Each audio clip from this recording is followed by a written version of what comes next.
aminin ko sa inyo, mula ho nung napansin ko na po sa kanya na halos ate ho siya, nagpapaka-ate dito sa bahay. Kasi nakikita ko sa kanya kung paano mag-alaga yung mama ko.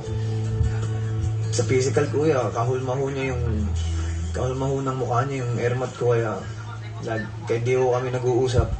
Nananakawan ko lang ho ng tingin. Yung mahanga na ho ako sa taong yun, yung mga linggo na ako po yung task leader, yung sa balsa po. Kasi doon ko po una po ako nakaramdam ng magsiselos nga kuya, na di ko maintindihan ba't yun yung nararamdaman ko, ba't magsiselos ako kuya. Pinupunto ko sa akin just kung bakit hindi ko siya pinapansin ng linggong yun.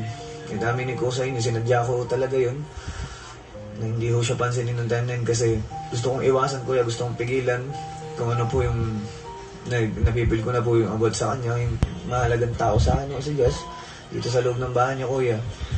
And kung magkaroon man ho ng pagkakataon sa labas na magpatuloy ho yung ganitong klase na interaction ho namin ni Jazz,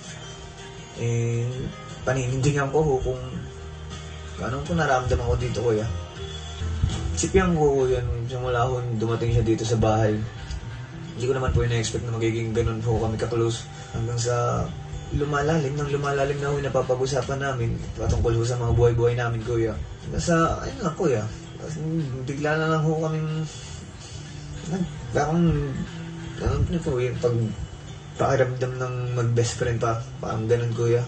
Nasabik lang ho ako kasi yung vibe ho niya same vibe lang din ho ng mga barkada ko sa lugar ho namin. And siguro na-touch lang ho ako nung gumawa ho siya ng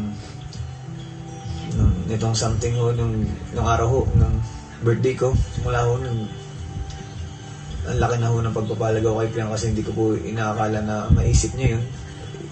Pinakanaramdaman ko lang ho talaga kay Piang kuya yun. Dikit ho talagang kaibigan, as in baga best friend kuya, ganun, close friend.